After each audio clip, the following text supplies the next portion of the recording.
Anything that's anterior, that goes to the side, the lateral, is lateral rotation. Any rotation toward the midline, that's medial rotation. Everybody got that? Away from the midline, lateral rotation. Toward the midline, medial rotation. So far, so good? The fourth pair should be indented because supination and pronation are specific medial and lateral rotations of the forearm. All right? They're just medial or lateral rotations, but specifically of the forearm. So supination is lateral rotation of the forearm. Pronation is medial rotation of the forearm. Supination is lateral rotation of the forearm.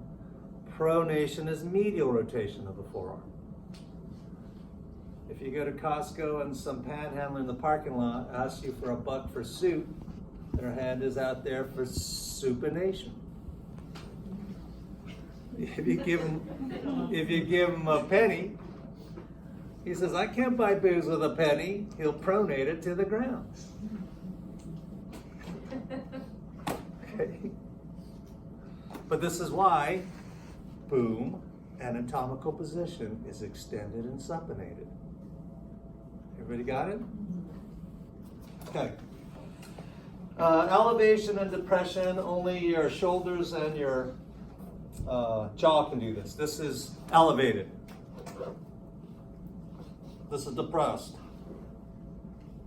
Okay. The last two antagonistic pairs have to do with the feet. If you stand on the side of your feet, your soles point in. That's inversion. If you stand on the middle part of your feet, pointed out, the soles point out, that's eversion, which is kind of hard to do. But if you kick soccer style, you have to evert your kicking foot so that the top of your foot hits the ball. Everybody got it? Okay. Dorsiflexion is digging your heels in. There's little things like that that help me to remember this stuff quick and easy so I can move to something else. Dorsiflexion is digging your heels in.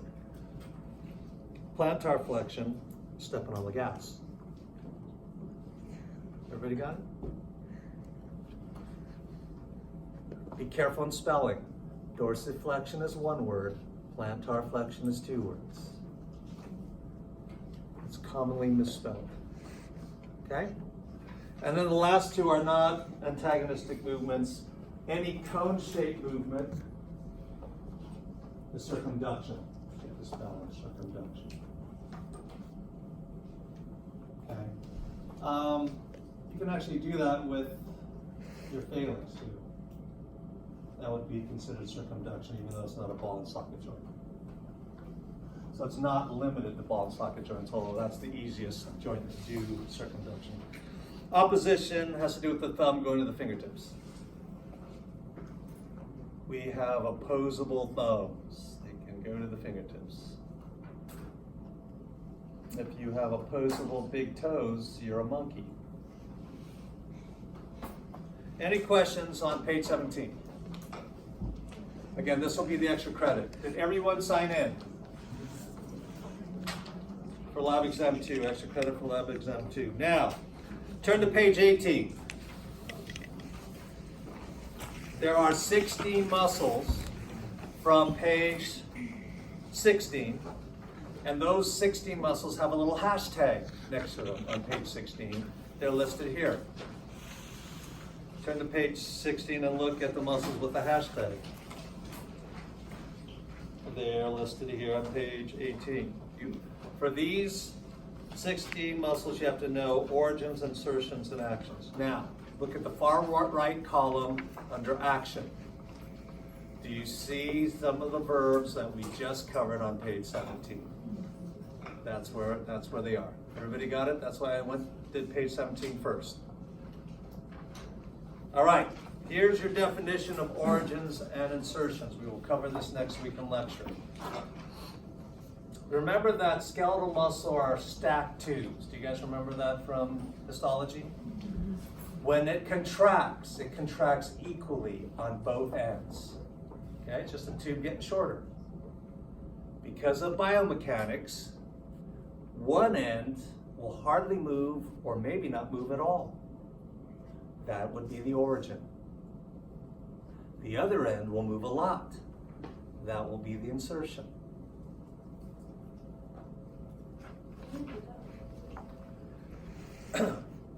These stacked tubes are going to pull equally from both ends. Because of biomechanics, one end will hardly move or maybe not move at all. That's the origin.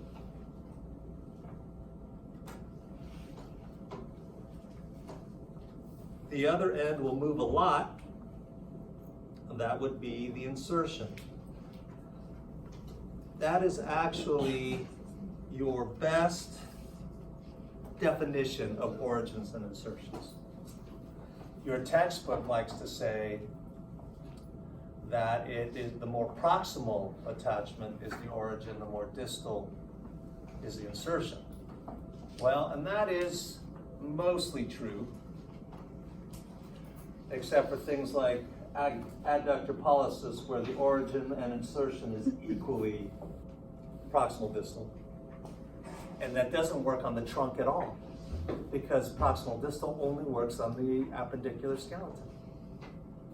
On the trunk, there's no such thing as proximal distal, but there are still origins and insertions. Everybody got it?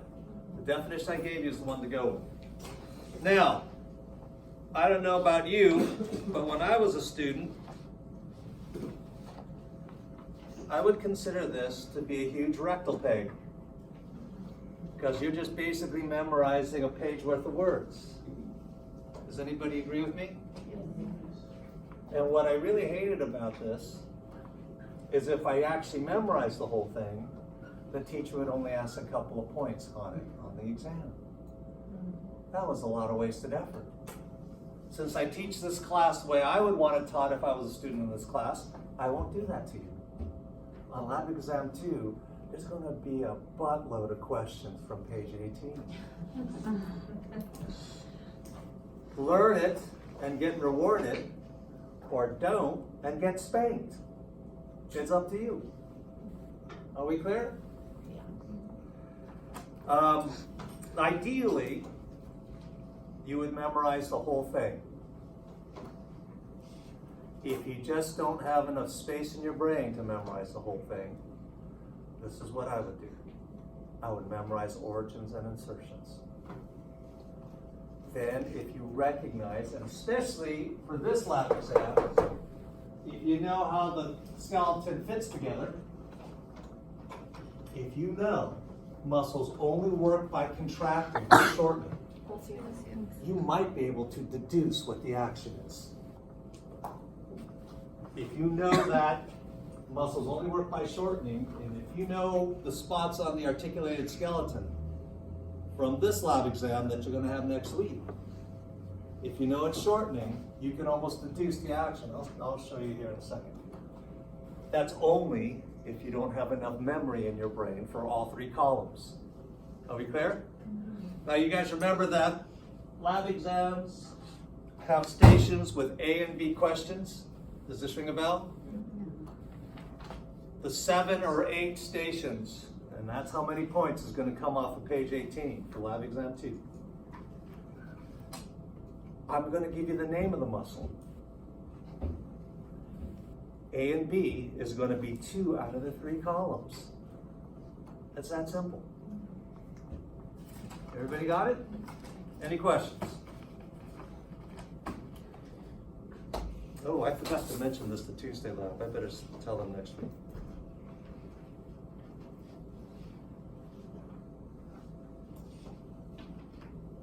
We're going to rotate through all the stations in the lab exam. I'm going to go over this when I do this. And then there's a 10-minute second look period. You follow me? If one of the muscles, say, is muscle number 7, teres major, and you just can't remember what it is, during the 10-minute second look period, this model's all over the place. Go find teres major. You might be able to go, oh yeah, inferior scapula goes through the armpit to the lesser tubercle. that what it is? Oh, good, okay. But actually, that's what it is. You can actually look at models. That's not cheating. Oh, that's a teres major. Oh, yeah, inferior scapula. Goes to the lesser tubercle. Oh, I can't remember what it does, but if that distance is shortening, and I'm over here like this, it's going to pull this in, it's going to rotate it medially, you can figure out a lot of it. You got? This is critical thinking. A lot of things in diagnosis is gut level feeling on just little hints, signs, and symptoms, and you could just like figure it out. Does this make sense? Critical thinking. All right, well, we'll go through page 18. We'll go back and forth between page 16 and 18 when we get to the hashtags. All right, now let's look on page 16. We're going to start getting going here. Notice some of the spellings. Now, there's still a school of thought that students need to be introduced to these spellings, and I'm still going by it. I might change them down, I don't know. But let's look at the two muscles listed under neck. Two muscles listed under, there's actually a whole bunch of muscles in the neck. Those are the only two you're responsible for. Look at the spelling. Sternohyoideus, sternocleidomastoideus. Everybody see that? Mm-hmm. The EUS at the end is Latinized spelling. And EUS means muscle. If you look up those muscles in the textbook, it doesn't say sternohyoideus, it says sternohyoid muscle, which is the same thing. Are we clear? People, spelling's important, pay attention to this. This is for you, not for me. I want to expose you to Latinized spelling because you may see that somewhere in the future. Who knows? Okay? I don't want you to get hung up on Latinized spelling because not all muscle names that end with S are Latinized. Rectus abdominis is. Mylohyoideus obviously is. Rhomboideus minor is. Teres major is not. Instead of worrying about it, let's set up a rule that'll be just for us. Okay, this doesn't exist in the real world. But that way you don't get hung up on Latinized spelling. Okay? And the rule is this. If any of the words in a muscle's name end with S, first word, third word, middle word, doesn't matter. If any of the words in a muscle's name end with S, we will consider this Latinized.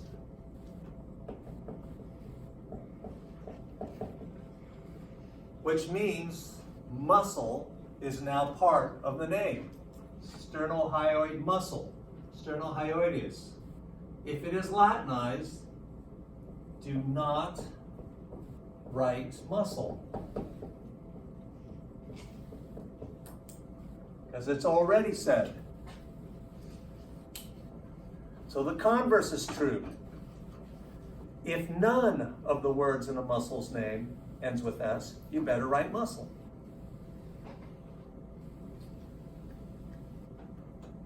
Is everyone tracking with that? Does everybody understand the rationale?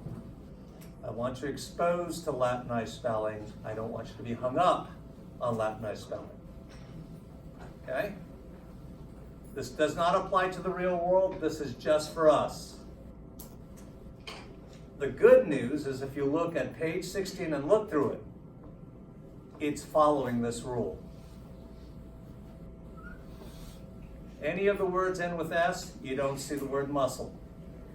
If none of the words end with S, you see the word muscle. Your spelling should be guided by page 16. It is following this rule. Any questions?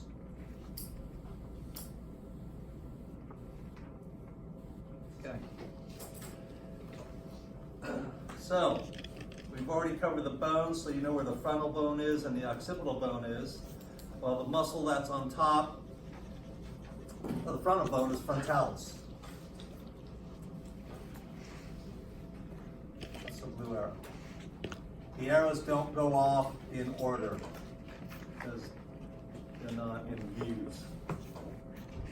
So you gotta be fast. Did you guys number your muscles? supposed to be number 1, but you guys can number it, it'll go a lot faster. So let's see by Thursday. I am so sick of hearing my voice. So I'd like to get through this as quickly as possible. Okay, everybody got this number?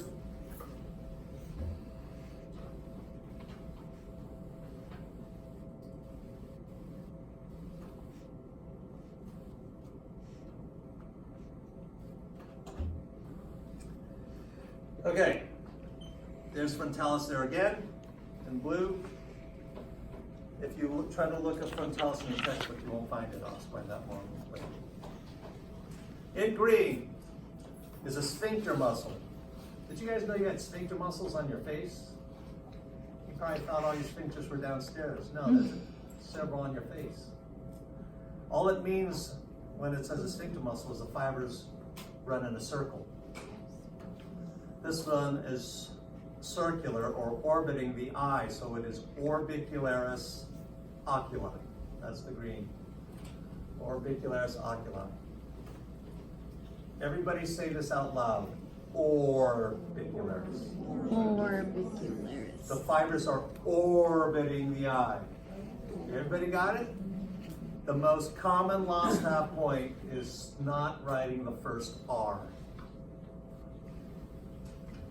Orbicularis. Orbit is what they write when you die. Orbicularis. Orbiting the eye. Then there's a sphincter orbiting your mouth. That is orbicularis oris in yellow. Orbicularis oris. Then in purple over there is a vertical muscle called the masseter muscle. Must say muscle because none of the words end with S. Masseter muscle in purple. It is a jaw closing muscle that is vertical on your ramus of the mandible. So if you want to see how it's a jaw closing muscle, put your hands up against the ramus of your mandible. Now clench your teeth. So you can feel that baby bulge. It's a jaw closing muscle. Okay? Everybody got these 4? In adjacent slides, the same color arrow is the same muscle. This right here is the half-size models. I call them medium size. There's 3 of them spread out around the lab. Left arm sticking out. Half-size models. These are the small models, quarter-size models. It's got the right arm sticking out. Everybody got it? Those are the small or quarter-size models. But even the small quarter-size models have these facial muscles. Frontalis is number 1. Orbicularis oculi is number 2. Orbicularis oris is number 6. The masseter muscle, the number got rubbed off, but that's in purple. Again, next to masseter muscle, I would write vertical.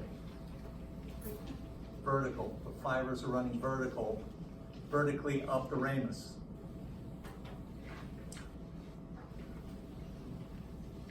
Then here in gray green is the buccinator muscle. It is not a jaw closing muscle. You do use it to eat because the buccinator and the lips are pushing in. The tongue is pushing out. The food ends up on top of the teeth. It just doesn't move the mandible, so it is technically not a muscle of mastication. I have to enunciate that word carefully, especially if you're recording from across the room, because that might sound like another word. Muscle of mastication. So the masseter is a muscle of mastication, but this one is not. What I would write next to buccinator muscle is that it is deep and it is horizontal. So here in this picture, you can almost see the 90-degree contrast. Masseter is vertical, buccinator is horizontal.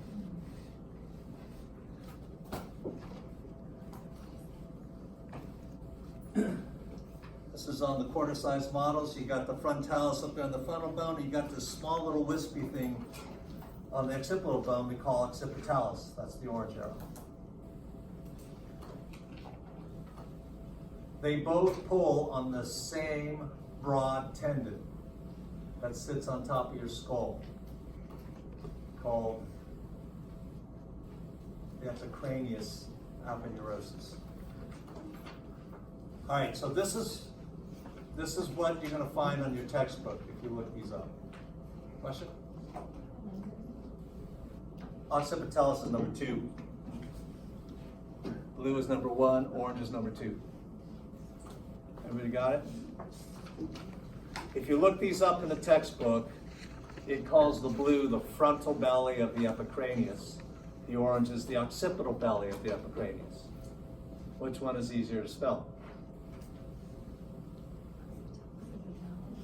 Frontalis. Frontalis, occipitalis. Okay.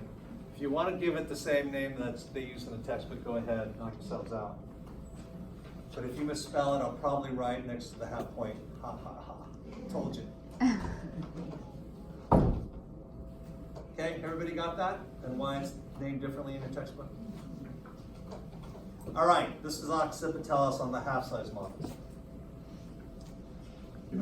But what I want to show you on this picture, and I want you to pay attention to, and write this down somewhere on page 16. Most of the models have a superficial half and a deep half, and you can see it on this. You can see it on the half-size guys. You can see it on the head and necks up here in the front. You can see it on the guys on wheels. The right side of the model is the superficial side. The left side of the model, most, not all, but most of the superficial muscles have been peeled away, so you can see the deep muscles on the left side. Superficial right, deep on the left. This is the posterior side, so right is right. Superficial right, deep left. Everybody see that? The quarter-size models, the small guys, are only superficial. So not all the models, but most of the models will have that. Superficial right, deep left. And here you can see the occipitalis and the frontalis are superficial muscles. Because on the deep side, you can't see it. It's gone. On the deep side, you can see this guy. This is the temporalis. You have to peel away frontalis and occipitalis to see it. So next to temporalis, I would write deep. This is one of the 4 muscles of mastication.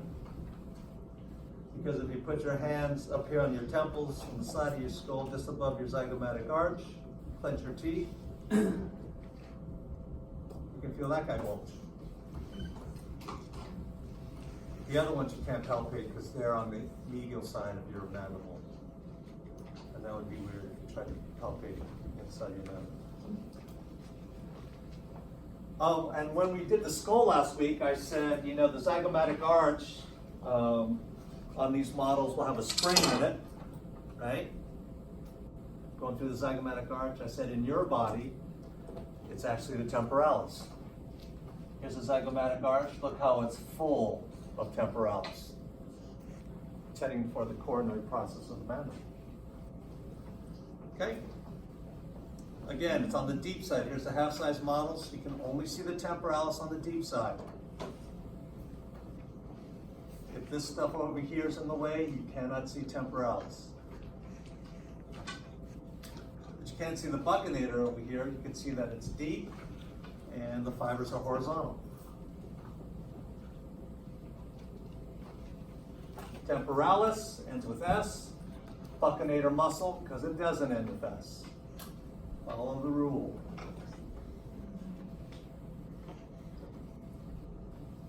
Okay. Guys on wheels have heads that can come off. I can take it off and show you frontalis. Same color arrows. Orbicularis oculi. Yellow is orbicularis oris. Again, I'm trying to be consistent with the color arrows so it'll make things less confusing, even on different models. Frontalis and occipitalis on the superficial side, but this is not temporalis. You cannot see temporalis when the superficial layer is on there. You don't need to know the name of this muscle, but can you guess what this muscle does? Let me give you a hint. Not everyone can voluntarily contract it. It wiggles your ears. Okay. This is temporalis on the deep side. That closes your jaw. This is not. This is wiggling your ears. You have to peel that muscle away, and underneath it is temporalis. Everybody got it? Temporalis is deep. Only visible on the deep side. Green is orbicularis oculi. Yellow is orbicularis oris, same color arrows. That pink there is masseter muscle, vertical.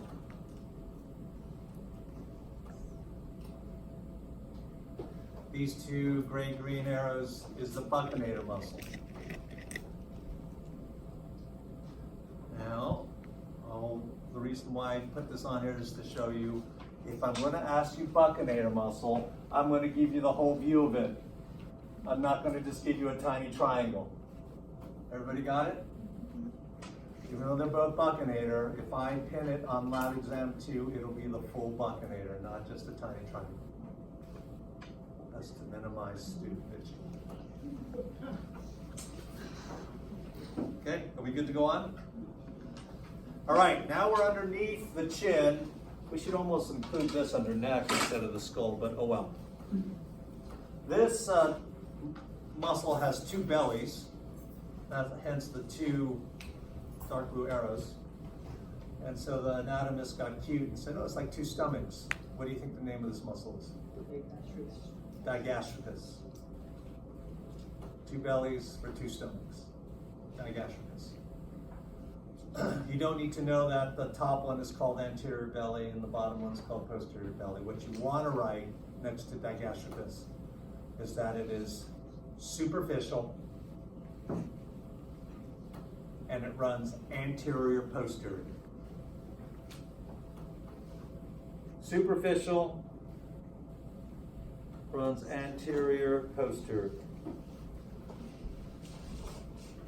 Underneath it is the floor of the mouth muscle we call the mylohyoideus. That's the green arrow.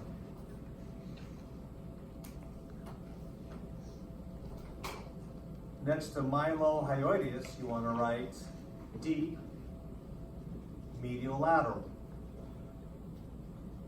Fibers are 90-degree angles to the digastricus, which is on top of it.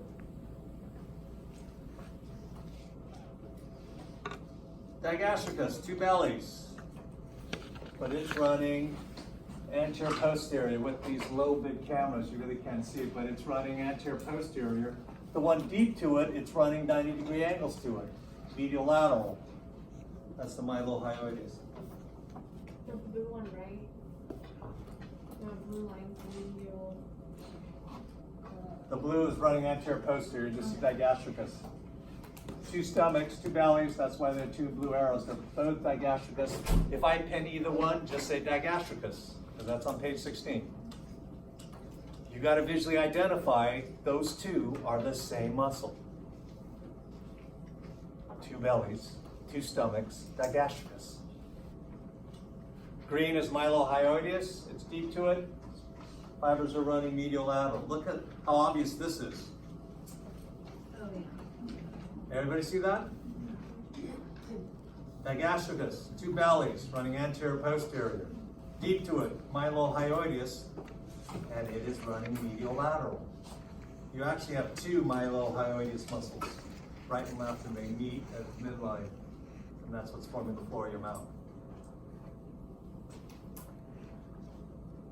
Any questions? This is a really good picture showing the 90-degree angles, huh? Yeah.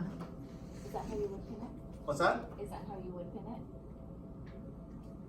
Yeah, probably. I can't remember exactly. It would make sense, but yeah, I don't know. I can't remember exactly, so I don't want to say for sure. Because then you'll have a legitimate bitch at me. Okay, now we're down to the neck. This is the sternohyoideus. What you want to write on the sternohyoideus is that on the anterior neck, it's the most medial. Closest to the midline on the anterior neck. And this crease or crack in the model, so that you can split it in half, is the midline. Look how close that thing is to the midline. On the anterior neck, sternohyoideus is most medial. Sternocleidomastoideus forms an anterior V. You only see half the V here because the other sternocleidomastoideus fell off, just dangling off to the side. I tried to get it closer, but it didn't want to stay. But both of those are sternocleidomastoideus. It forms an anterior V. Since you use it as an accessory inspiration muscle breathing in, if you're breathing in hard, you'll see this anterior V.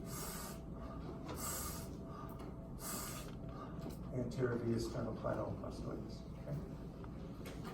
So like if you're on the treadmill and you're going hard and you're breathing hard in, every breath in, you can see in the mirror, sternocleidomastoideus. But if you're working out at the gym and you're looking at yourself in the mirror, we can't be friends. Anterior V. Everybody see the anterior V? Sternocleidomastoideus. It has actually two origins that split off. One is the clavicle. What is the upper sternal bone?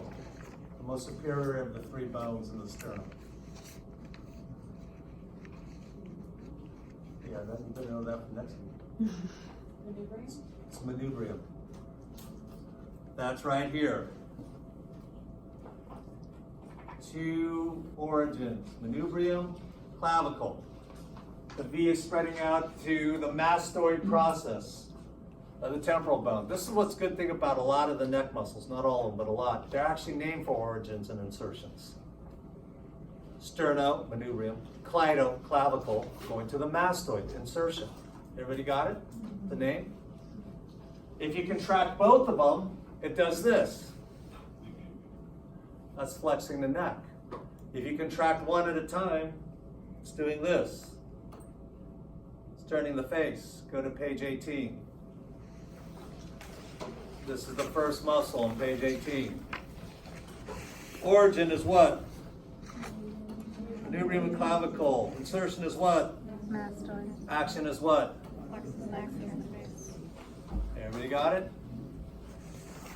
You can just imagine this. What if both of these shorten? Boom. What if one of them shortens? Boom. Boom. You can almost deduce it. Let's go back to page 16. Now we're on the thorax. The main landmark chest muscle is the pectoralis major here in blue. It is superficial. You got to peel it away to see pectoralis minor underneath it there in green.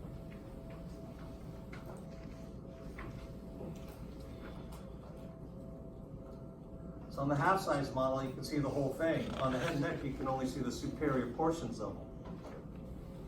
But here you can see the whole pectoralis major. You can see it's got a big C-shaped origin going from costal cartilage, body of the sternum, even up to the clavicle. That's the big C. It's all converging on the greater tubercle of the humerus. If you peel it completely away, you can see the pectoralis minor underneath it. So, if this is pulling on the anterior onto the greater tubercle, which is lateral, if you start out here, it pulls it in. What's that called? Going from here to here. Adduction. Since it's pulling from the anterior, it can also pull it forward. This would be technically flexion, because this is extension. Everybody got it? And since it's pulling toward the C, because muscles only work by shortening, you can pull the greater tubercle like this. What is this motion? Medial rotation. All right, let's turn to page 18, because this is muscle number 2. Origin is the big C. Rib cartilages, body of the sternum to the clavicle. Converges onto the greater tubercle, that's the insertion. If these fibers get shortened, it's going to flex, adduct, and medially rotate the humerus. Just imagine these things getting shorter. Boom, boom, boom. Okay? Page 16 again. Inferior, on the deep side, but inferior to the pectoralis minor, is the serratus anterior. Can anybody tell me what a serrated edge looks like? Jagged. Like a saw blade. This is serrated blade. Everybody got it? Is that the green? That's yellow.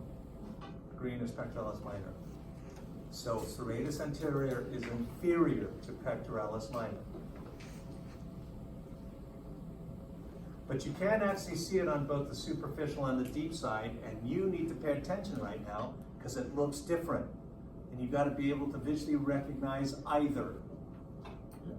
Are you ready? Pectoralis major and minor again, same color arrows. Here it is on the superficial side.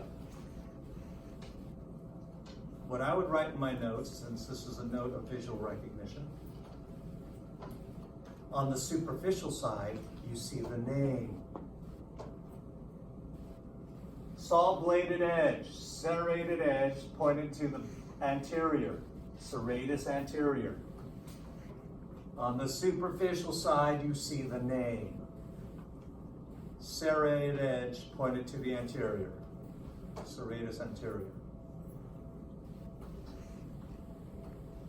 Same color arrows there. That's on the sky.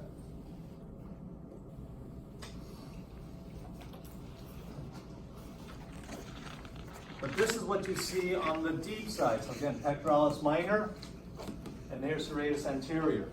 On the deep side, you see all the individual rib origins. These are the origins of serratus anterior. And you see each individual origin on each rib. But it looks different, don't it? Superficial side, you see the name. Serrated edge pointed to the anterior. On the deep side, you see the individual rib origins.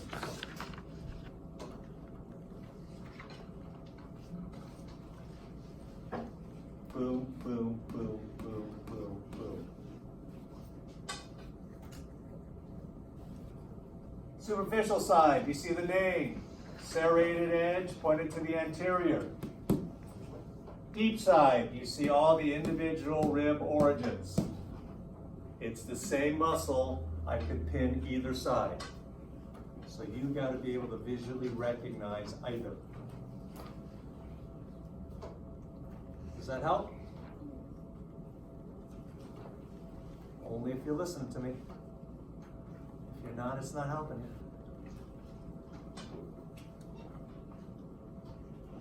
All right.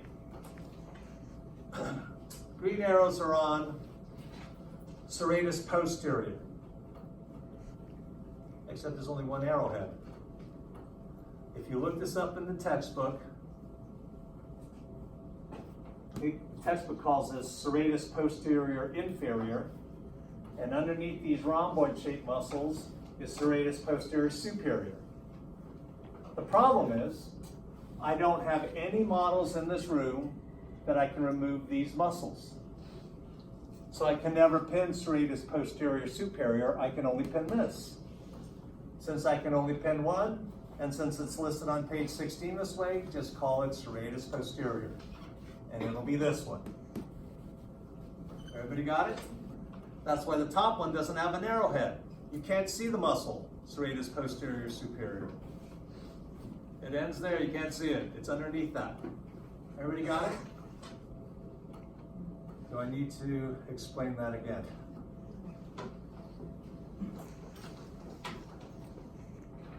That was pretty easy English to understand.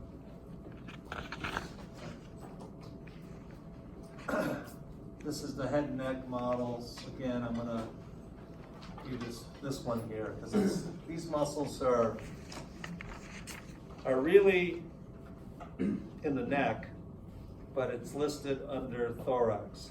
Scalenus muscles insert on the first rib, the very top rib.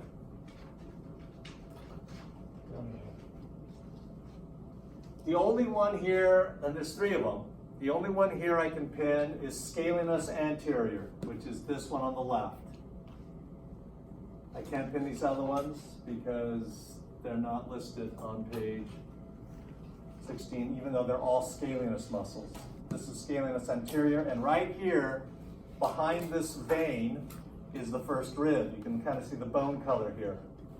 And you can see it actually inserting on the first rib. That's what I would write next to scalenus anterior, inserts on the first rib.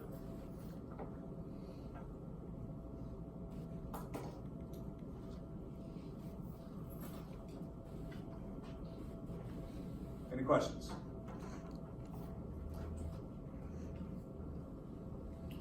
Okay, these are intercostal muscles. And if you look carefully, you can see how the green lies over the blue. Everybody see how this is laying over this?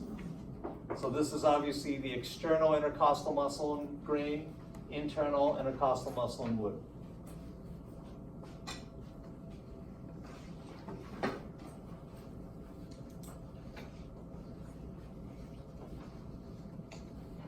And we're done with the thorax, now we're down to abdomen. This is the external oblique muscle in blue. Oblique means diagonal. Can you see how the fibers are running diagonally?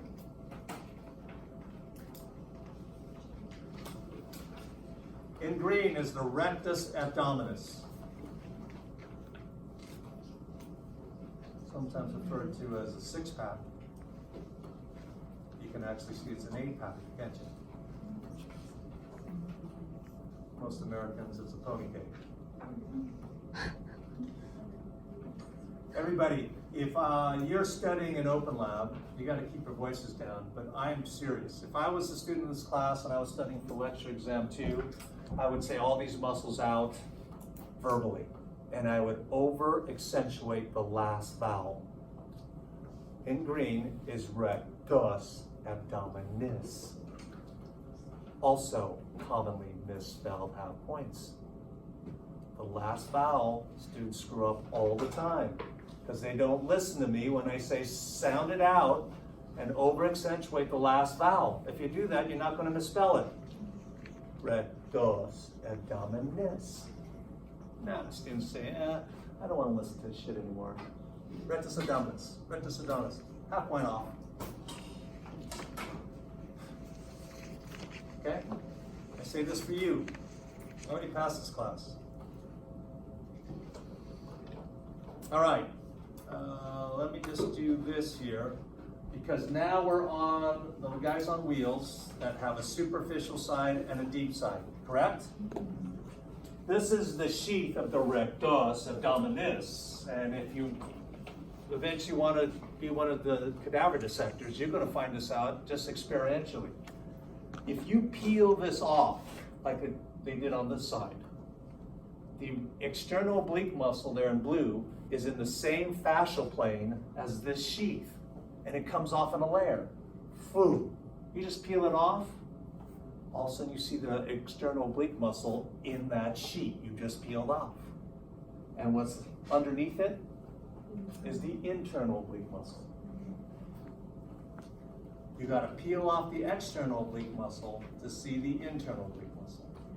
And it is one of 3 really thin sheets on the sides of your abdomen. This is the outer, this is actually the middle. There's another layer underneath it we're going to look at later, after the break. When that clock says 2 o'clock, I'm starting with or without you, so get your caffeine in a hurry. Yeah, which one do you need? 19. Oh, erectus abdominis. And then 21. Okay, cool. Thank you. And then you can do it again.